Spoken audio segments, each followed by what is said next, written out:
Hello everyone, welcome to this demo video session. My name is Kritika and आज हम लोगों ने टॉपिक लिया है रिप्रोडक्शन। चलिए, तो रिप्रोडक्शन होता क्या है और रिप्रोडक्शन होता क्यों है? हम लोग हैं, मैं हूँ, आप हैं, आपके दोस्त हैं, हम लोग यहाँ कैसे हैं जस्ट बिकॉज ऑफ रिप्रोडक्शन। किसकी वजह से? रिप्रोडक्शन की वजह से। स्पीशीज रिप्रोड्यूस करती हैं ताकि उनकी जनरेशन में कंटिन्यूटी बनी रहे, इसी को हम लोग कहते हैं रिप्रोडक्शन। तो हम लोग देखते हैं रिप्रोडक्शन क्या है। Reproduction is a biological process. Reproduction क्या है? एक बायोलॉजिकल प्रोसेस है by which an organism reproduce a individual of the same kind. हम लोग सेम काइंड का वर्ड क्यों यूज करते हैं? हम लोग सेम काइंड का वर्ड इसलिए यूज करते हैं क्योंकि बेटा, जब एक डॉग है वो बर्थ देगा तो किसको बर्थ देगा? पपी को देगा या किटन को देगा? एक डॉग है, जब वो रिप्रोड्यूस करेगा, बर्थ देगा, तो वो किसको देगा? एक पपी को बर्थ देगा या एक किटन को बर्थ देगा? ऑब्वियसली बात है, वो एक पपी को बर्थ देगा। और जब एक कैट जब रिप्रोड्यूस करेगी और बर्थ देगी अपने यंग वन को, तो वो किटन को बर्थ देगी, एक पपी को नहीं। इसीलिए हम लोग बोलते हैं ऑफ देयर सेम काइंड।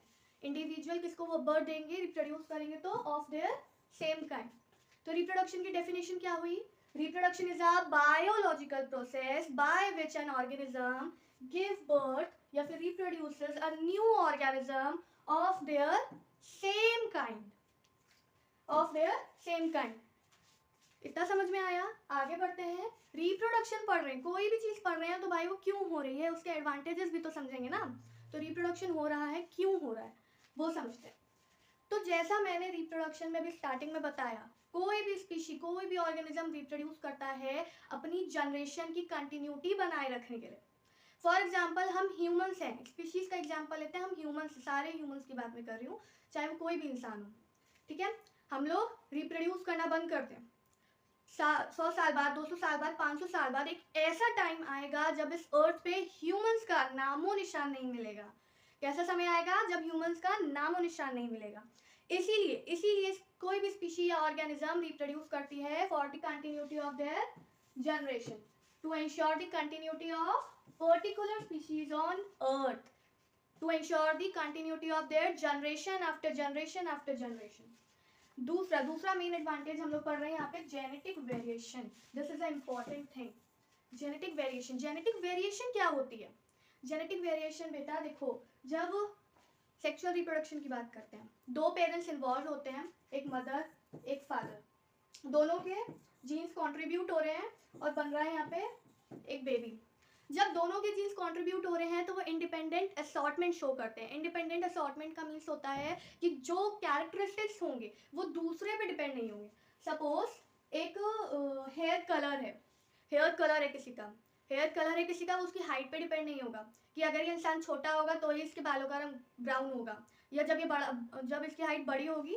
ऐसा हम लोग प्लांट्स में पढ़ते हैं। इंडिपेंडेंट असॉर्टमेंट हम लोग प्लांट्स में पढ़ते हैं, जो कि मेंडल बाबा ने दिया था। ये उसका एक एग्जांपल है।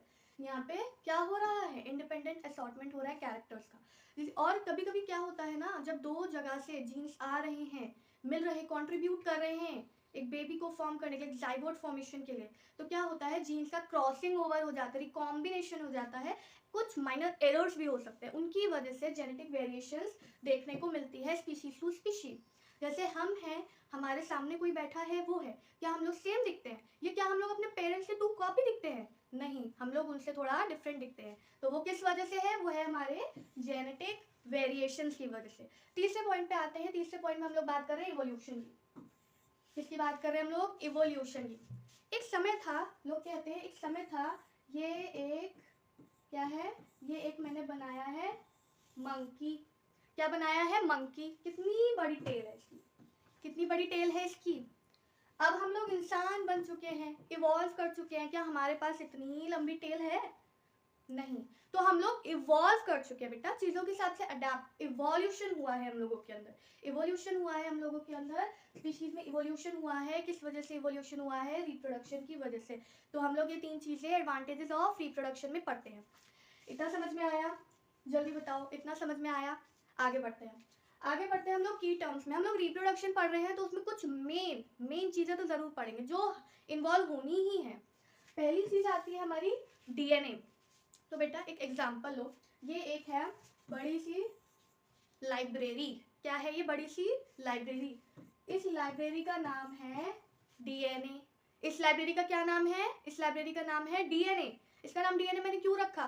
क्योंकि ये एक पूरी की पूरी लाइब्रेरी है जहाँ पे जेनेटिक इंफॉर्मेशन स्टोर्ड है, जहाँ पर जेनेटिक इंफॉर्मेशन स्टोर्ड है। एक इंडिविजुअल के क्या कैरेक्टरिस्टिक्स होंगे, वो कैसा दिखेगा, उसके हेयर कलर क्या होगा, उसका आई कलर क्या होगा, ये सब किस चीज पे डिपेंड करता है? ये डिसाइड करता है हमारा डीएनए। सारी जेनेटिक इंफॉर्मेशन भर के बैठा है अपनी लाइब्रेरी में।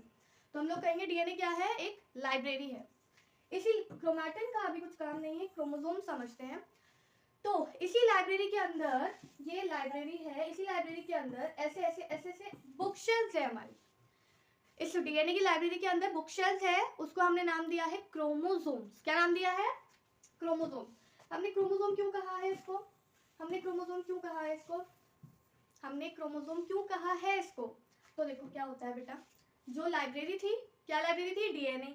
डीएनए के अंदर मैंने बोला जो बुक शेल्फ है वो हमारी क्रोमोसोम्स है। बुक शेल्फ का काम क्या है? उन बुक शेल्फ ने बहुत ही नाइसली जीन्स की पैकेजिंग कर रखी है। जीन्स की पैकेजिंग हो रखी है बहुत ही नाइसली, बहुत ही इवनली। कहाँ पे? क्रोमोसोम्स में। तो इसी के बाद जीन्स का नाम आ जाता है। जीन्स क्या है? जीन्स क्या है? ये बेटा मेरे पास एक डीएनए है। क्या है? डीएनए है। इसका ये पार्ट, ये इसका एक जीन है। ये जीन पर्टिकुलरली मेरे हेयर कलर के लिए कोड करता है। किस लिए कोड करता है? हेयर कलर के लिए, कि मेरा हेयर कलर ब्लैक होगा, ब्राउन होगा या क्या होगा। बेटा जीन क्या होता है? जीन एक कोई भी कैरेक्टरिस्टिक को डिफाइन करता है। हेयर कलर का एक जीन है ये, लेकिन इसके भी दो एलील होंगे, डिफरेंट एलील्स होंगे। कलर, हेयर कलर को डिसाइड कर रहा है, लेकिन डिफरेंट एलील्स हो सकते हैं। एक एलील हो सकता है ब्राउन कलर का, दूसरा एलील हो सकता है ब्लैक कलर का। जो एलील ट्रांसफर होगा, जो जीन ट्रांसफर होगा, उसके हिसाब से डिसाइड होता है कि क्या हेयर कलर आएगा उस इंसान में। ये टर्म्स हमने समझी। अब हम समझेंगे क्या रिप्रोडक्शन हो रहा है। रिप्रोडक्शन हो कैसे रहा है? रिप्रोडक्शन होता कैसे है? डीएनए का मेन रोल है इसमें, जहाँ पे डीएनए की कॉपी बनती है, जहाँ पे डीएनए की कॉपी बनती है। ये रिप्रोडक्शन का बेसिक इवेंट है बेटा। एक सेल जब भी डिवाइड होगा, डिवाइड होने से पहले क्या होगा? डीएनए की कॉपी तो बननी है ना, दूसरे सेल में डीएनए भी तो जाना है। डीएनए की कॉपी बनने को ही हम लोग कहते हैं डीएनए रेप्लिकेशन। क्या कहते हैं? डीएनए की कॉपी बनने को ही हम लोग कहते हैं डीएनए रेप्लिकेशन। क्या समझ में आया? DNA replication. आगे बढ़ते हैं। देखिए वेरिएशंस अभी मैंने बताया, जेनेटिक वेरिएशंस अभी मैंने बताया था, वही ये सब है। All sexually reproducing organisms show variation. All sexually reproducing organisms show variation. यहाँ पे sexually ही क्यों कहा है?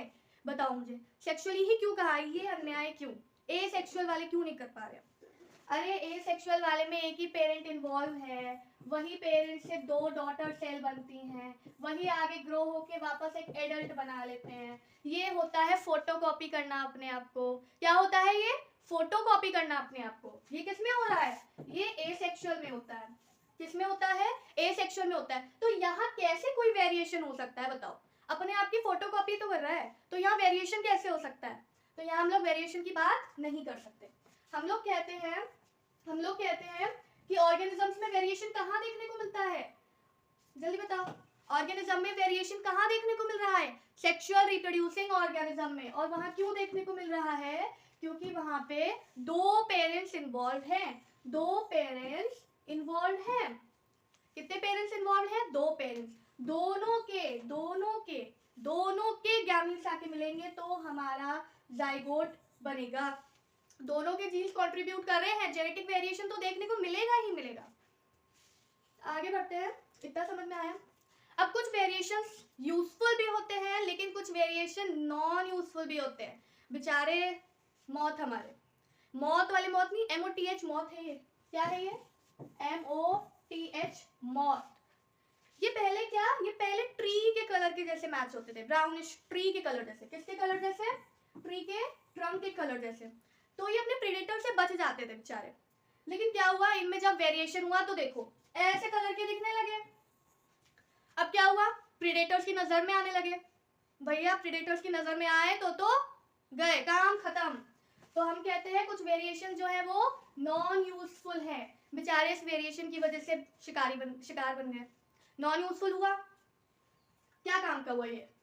अब देखिए ह्यूमन इवोल्यूशन देखिए, पहले हम लोग ऐसे थे, हमारे पास एक पूंछ भी थी, जैसे जैसे जैसे जैसे हम लोग इवॉल्व होते गए बेटा, देखो अब हमारे पास क्या इतनी लंबी पूंछ है, अब हमारे पास इतनी लंबी पूंछ है नहीं, टेल बोन बने होती है जिसे कहते हैं स्पाइनल कॉर्ड की एंड में होती है टेल बोन, लेकिन क्या हमारे पास इतनी लंबी पूंछ है, टेल है नहीं, जस्ट बिकॉज ऑफ इवोल्यूशन या वेरिएशन कह सकते हैं, इवोल्यूशन ये यूजफुल है। वेरिएशन क्यों जरूरी है, वेरिएशन की बात इतनी कर रहे हैं, वेरिएशन क्यों जरूरी है बेटा, चेंजिंग एनवायरनमेंट, जैसे जैसे हमारी सराउंडिंग, जैसे जैसे एनवायरनमेंट चेंज होता जा रहा है वैसे वैसे वेरिएशन, या कह सकते हैं ऑर्गेनिज्म को उस एनवायरनमेंट के अकॉर्डिंग अडेप्ट करने के लिए वेरिएशन बहुत जरूरी है, वेरिएशन बहुत जरूरी है अडेप्ट करने के लिए। अगर वो वेरिएशन ही नहीं होगी, वो अडेप्ट ही नहीं कर रहा है किसी न्यू एनवायरनमेंट में, तो बताओ क्या वो ज्यादा टाइम तक जिंदा रह पाएगा, नहीं। किसी न्यू एनवायरनमेंट में अडेप्ट करने के लिए वेरिएशंस इंपॉर्टेंट हो जाती हैं, और स्पीशीज को एक स्पीशी को स्टेबिलिटी प्रोवाइड करता है, क्या वेरिएशन, क्या प्रोवाइड कर रहा है, स्टेबिलिटी प्रोवाइड कर रहा है, क्या वेरिएशन। रिप्रोडक्शन पढ़ रहे हैं, रिप्रोडक्शन के दो टाइप्स ना पढ़े, ऐसा हो ही नहीं सकता। रिप्रोडक्शन के कितने टाइप्स है, मेन दो, रिप्रोडक्शन के कितने टाइप्स हैं, दो, जिसे हम लोग कहते हैं पहला एसेक्सुअल रिप्रोडक्शन, दूसरा हम लोग कह रहे हैं sexual reproduction. Sexual reproduction and asexual reproduction, asexual reproduction में बेटा एक ही पेरेंट इन्वॉल्व है, एक ही पेरेंट इन्वॉल्व है, कितने पेरेंट इन्वॉल्व है एसेक्सुअल में, एक ही पेरेंट इन्वॉल्व है, it involves single organism, it involves single organism, single organism involve है, यहाँ पे कोई गैमीट फॉर्मेशन की नीड नहीं है, कोई गैमीट फॉर्मेशन नहीं देखने को मिलता है, गैमीट्स प्रोड्यूस नहीं होंगे, जब गैमीट्स ही नहीं प्रोड्यूस हो रहे हैं तो गैमीट्स का फ्यूजन कैसे होगा, क्या नीड है, गैमीट्स नहीं बन रहे हैं, ना ही गैमीट्स का फ्यूजन होगा, ठीक है। एसेक्सुअल रिप्रोडक्शन, ध्यान से सुनो, एसेक्सुअल रिप्रोडक्शन माइटोटिक डिवीजन की वजह से होता है, दो टाइप्स के डिवीजन होते हैं, mitotic and meiosis, meiotic division कह सकते हैं, mitotic and meiotic division. Mitotic division में क्या होता है बेटा, ये एक पेरेंट है, ये एक पेरेंट सेल है, ये जब डिवाइड होगा तो ये अपनी सेम कॉपी का सेल बनाएगा, दो डॉटर सेल्स बनाएगा, कितनी डॉटर सेल्स बनाएगा, दो डॉटर सेल बनाएगा, सिंपल माइटोटिक डिवीजन हो रहा है यहाँ पे। अब यहाँ पे it produces offspring that are of identical to the parent, identical to the parent, क्या मैं इसको ये कह सकती हूँ कि ये क्या कर रहा है, क्या कर रहा है, ये फोटोकॉपी कर रहा है अपनी, क्या कर रहा है, अपनी फोटोकॉपी कर दे रहा है, तो एसेक्सुअल रिप्रोडक्शन में ये कह सकती हूँ कि अपनी फोटोकॉपी कर रहा है, बिल्कुल आइडेंटिकल ऑफस्प्रिंग होगा, बिल्कुल पेरेंट्स की तरह दिखता होगा, ठीक है। देखो यहाँ पे जेनेटिक वेरिएशन वैसे तो देखने को नहीं मिलता है, लेकिन अगर देखने को मिल रहा है तो हम कह सकते हैं यहाँ पे कुछ रैंडम म्यूटेशन हो गई होगी, क्या हो गई होगी, रैंडम म्यूटेशंस हो गई होंगी कुछ, उस वजह से हम कह सकते हैं वेरिएशन देखने को मिल सकता है, ठीक है। एग्जाम्पल की बात करते हैं, एग्जाम्पल में हमने पढ़ा होगा या अभी हम लोग पढ़ेंगे, कोई टेंशन की बात नहीं, अभी हम लोग सब पढ़े, तो कैसे होता है सेक्सुअल रिप्रोडक्शन के एग्जांपल क्या मैं बता सकती हूँ, बर्डिंग बता सकती हूँ, फ्रैगमेंटेशन बता सकती हूँ। देखो फ्रैगमेंटेशन क्या होता है, हम लोग अभी चलिए वो आगे पढ़ेंगे, ये याद रखना है अभी हमें, क्या होता है बर्डिंग, फ्रैगमेंटेशन और स्पोरुलेशन। स्पोरुलेशन में स्पोर्स इन्वॉल्व होते हैं, क्या इन्वॉल्व होते हैं, क्या कहा मैंने, क्या इन्वॉल्व होते हैं, स्पोर्स इन्वॉल्व होते हैं। चलिए आ जाते हैं इधर, क्या है ये सेक्सुअल रिप्रोडक्शन, यहाँ पे दो पेरेंट्स इन्वॉल्व है, कितने पेरेंट्स इन्वॉल्व हैं, दो पेरेंट्स, कितने, दो पेरेंट्स यहाँ पे इन्वॉल्व हैं, कितने ऑर्गेनिज्म, 1 और 2 ऑर्गेनिज्म लिखा है, मेनली दो ऑर्गेनिज्म इन्वॉल्व हैं, male and female gametes are produce, male and female gametes यहाँ पे बनते हैं, दो पेरेंट्स इन्वॉल्व हैं, ये फादर ये मदर, या ये कह सकती हूँ मैं फीमेल ये मेल, तो इनका गैमीट फॉर्मेशन होता है पहले, ये इनका गैमीट है, हैप्लॉइड बनेगा पहले। देखो माइटोटिक डिवीजन हम लोग यहाँ पे क्यों कहते हैं, सॉरी मियोटिक डिवीजन हम लोग यहाँ क्यों कहते हैं सेक्शन, मियोटिक डिवीजन में बेटा क्या होता है, जब सेल डिवाइड होता है गैमीट फॉर्मेशन करता है तो गैमीट जो है वो हैप्लॉइड बनते हैं, क्या बनते हैं, हैप्लॉइड बनते हैं, हैप्लॉइड को हम लोग एन से डिनोट करते हैं, किससे डिनोट करते हैं, हैप्लॉइड को हम लोग एन से डिनोट करते हैं हैप्लॉइड को, ठीक है। गैमीट्स क्या होते हैं, कोई मुझसे पूछे अगर गैमीट्स क्या होते हैं, तो गैमीट्स को मैं ऐसे भी डिफाइन कर सकती हूँ कि ये रिप्रोड्यूसिंग सेल्स होते हैं, कौन से सेल्स होते हैं? रिप्रोड्यूसिंग सेल्स होते हैं। अगर मैं मेल की बात करूं तो मेल में गैमीट जो हमारे पाए जाएंगे उनको मैं कह सकती हूँ स्पर्म्स होते हैं, और फीमेल का कोई पूछे तो फीमेल में मैं कह सकती हूँ ओवम, ओवम एग। सही है, आगे चले। हमने क्या देखा, क्या हुआ था यहाँ पे? मियोटिक डिवीजन हुआ था। क्या हुआ था? मियोटिक डिवीजन हुआ था। हमारे हेप्लॉइड गैमीट्स बने हैं।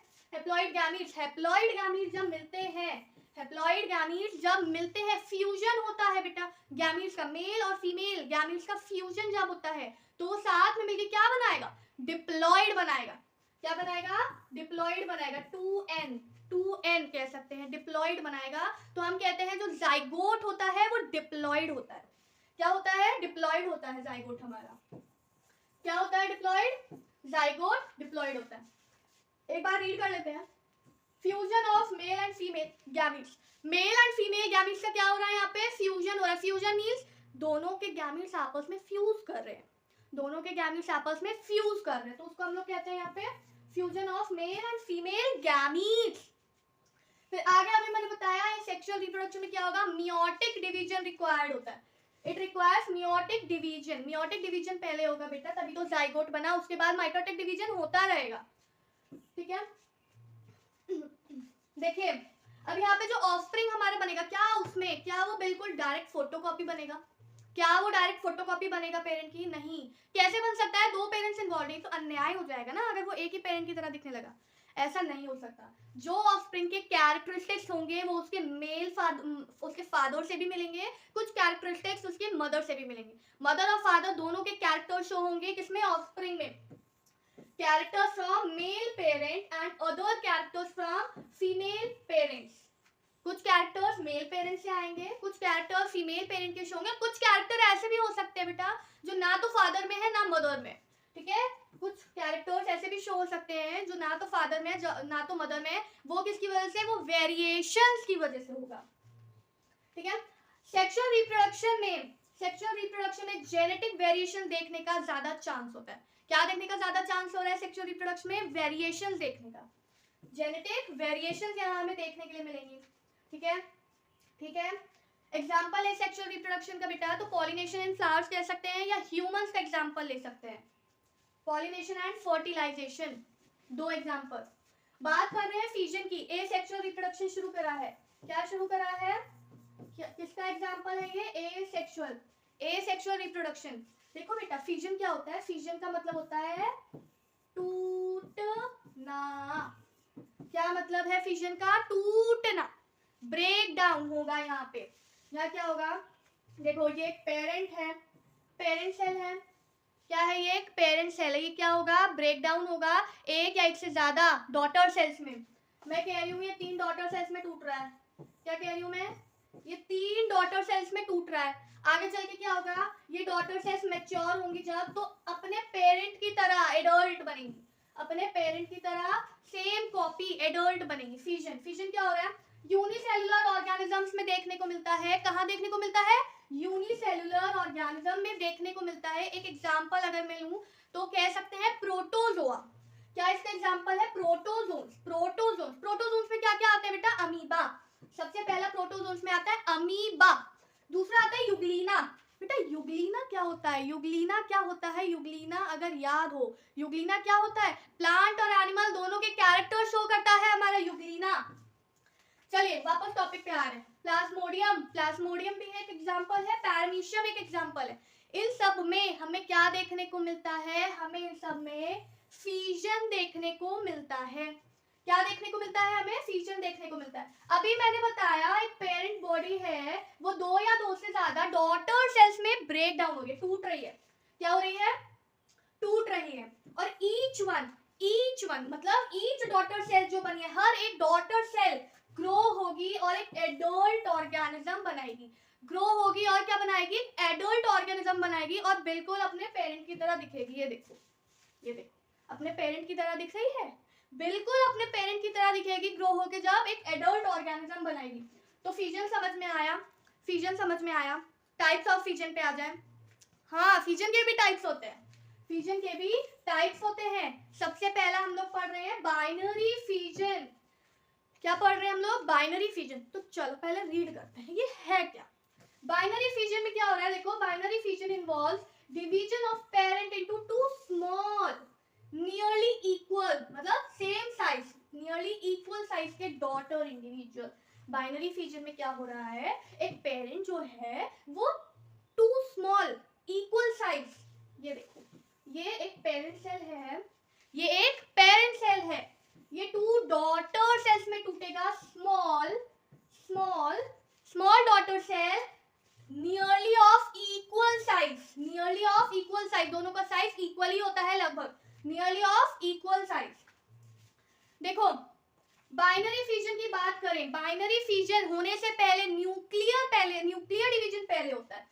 क्या पहले होता है, न्यूक्लियर डिवीजन पहले होता है। देखो ऐसा तो हो नहीं सकता ना कि ये पेरेंट है, यहाँ न्यूक्लियस था इसका, ये न्यूक्लियर डिवीजन हुआ ही नहीं और एक में न्यूक्लियस आ गया एक में नहीं आया, ऐसा हो सकता है? ऐसा नहीं हो सकता। पहले क्या होता है, पहले ये अगर मेरे पास एक सेल है, ये अगर मेरे पास एक सेल है तो देखो क्या होगा ना, पहले क्या होगा ना, ये सेल थोड़ा सा मैं ऐसे बना लूं अगर, तो सही है, तो सही रहेगा। ये सेल मैंने ऐसे बनाया, क्या होगा, इसके अंदर जो न्यूक्लियस था वो पहले डिवाइड होता है। ये देखो ये थोड़ा इधर जाने लगा, ये थोड़ा इधर आने लगा, ये ऐसा हम समझ सकते हैं बॉल को हम लोग एकदम से बीच में से पिंच कर रहे हैं। क्या कर रहे हैं, पिंच कर रहे हैं, तो वो बॉल जो है बीच से थोड़ा पिंच शो होगी, पिंच शो होगा बॉल में, ऐसा लगेगा आधी ऊपर जा रही है आधी नीचे आ रही है। देखो तो बेटा न्यूक्लियर डिवीजन भी साथ में हो रहा है, न्यूक्लियर डिवीजन आगे क्या होगा, आगे स्मॉल डॉटर सेल बनेगी, तो इसमें ये वाला न्यूक्लियस भी आया, इसमें ये वाला आया, ठीक है, इसमें ये न्यूक्लियस आया, इसमें ये न्यूक्लियस आ गया, न्यूक्लियर डिवीजन हुआ। न्यूक्लियर डिवीजन होना जरूरी है, सबसे पहले वही होता है, उसके बाद ही सेल डिवाइड होती है बेटा, ठीक है। उसके बाद क्या होगा, साइटोप्लाज्म का डिवीजन होगा। जब न्यूक्लियस डिवाइड हो रहा है तो साइटोप्लाज्म, उसके सराउंडिंग में जो फ्लूइड पोर्शन होता है वो डिवाइड होगा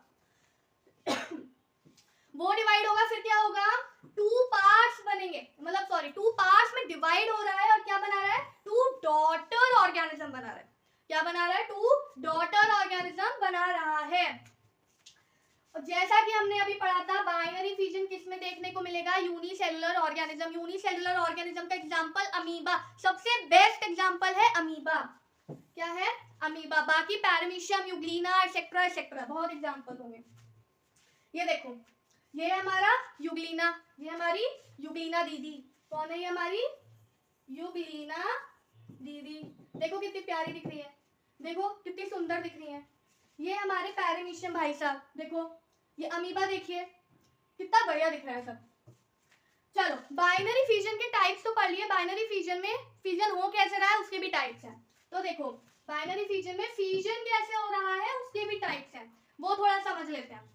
सबसे पहला ध्यान से सुनो, अगर मैं बोलूं लॉन्गिट्यूडनल डिवीजन हो रहा है, लॉन्गिट्यूडनल डिवीजन हो रहा है, ये मेरा हाथ है, मैं अपने हैंड का लॉन्गिट्यूडनल डिवीजन करूं, the longitudinal division of my hands takes place in this direction, in which direction, like this, बीच से लॉन्गिट्यूडनल डिवीजन होगा। क्या होगा, लॉन्गिट्यूडनल डिवीजन ऐसे होगा।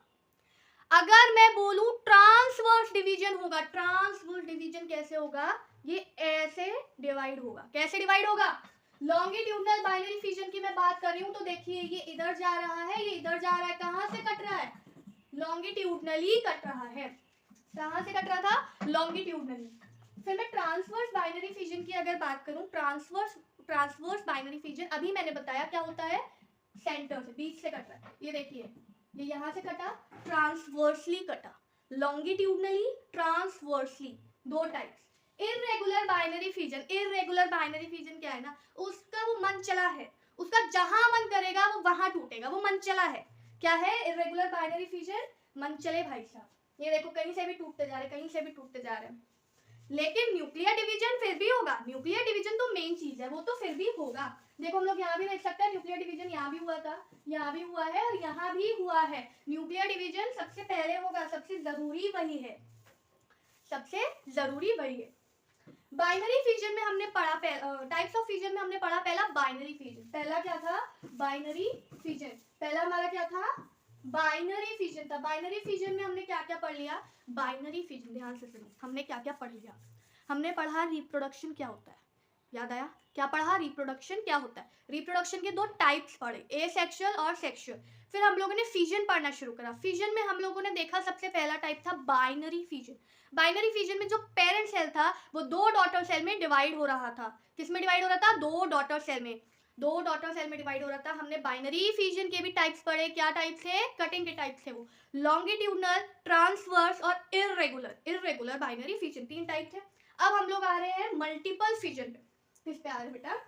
मल्टीपल फिजन पे आ रहे हैं। देखो बाइनरी फिजन क्या था ना, बाइनरी फिजन था कि एक पेरेंट सेल 2 डॉटर सेल में डिवाइड हो रहा था, एक पेरेंट सेल 2 डॉटर सेल में डिवाइड हो रहा था। लेकिन यहाँ मल्टीपल फिजन में क्या होगा, जो पेरेंट सेल है ना वो मेनी डॉटर सेल्स में डिवाइड होगा।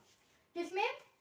मैनी स्मॉल डॉटर इंडिविजुअल्स में डिवाइड होगा। हमारा पेरेंट खुद टूट बिखर के, खुद ही टूटता बिखरता है फिजन में, पेरेंट खुद टूट बिखर के मैनी डॉटर इंडिविजुअल बना रहा है। ठीक है, ठीक है। एग्जाम्पल हम लोग इसका प्लाज्मोडियम बता सकते हैं। क्या बता सकते हैं? क्या बता सकते हैं हम लोग इसका? एग्जाम्पल प्लाज्मोडियम बता सकते हैं। थोड़ा आगे जल्दी जल्दी कवर करते हैं, बेसिक्स पढ़ते हैं अभी सिर्फ। Binary fusion, multiple fusion. Binary में हमने बताया एक सेल जो है वो डिवाइड हो रहा है 2 न्यूक्लियाई बना, एक न्यूक्लियस डिवाइड हो रहा है 2 न्यूक्लियाई बना रहा है। का मतलब होता है एक पेरेंट था, एक न्यूक्लियस था, 2 डॉटर सेल बनाए, 2 न्यूक्लियाई फॉर्म हुई। न्यूक्लियाई मतलब न्यूक्लियस का बेबी समझ लो, छोटा वर्जन। 2 न्यूक्लियाई फॉर्म हुई। नॉर्मल कंडीशंस में होता है बाइनरी फिजन, हमारा नॉर्मल कंडीशंस में होता है। फिर हम लोग देखेंगे साइटोप्लाज्म का भी डिवीजन हो रहा है, 2 इंडिविजुअल बन रहे हैं, वो तो हमें पहले से ही पता है। साइटोप्लाज्म का डिवीजन हो रहा है, इतना समझ में आया? ठीक है। साइटोप्लाज्म कब डिवाइड होता है?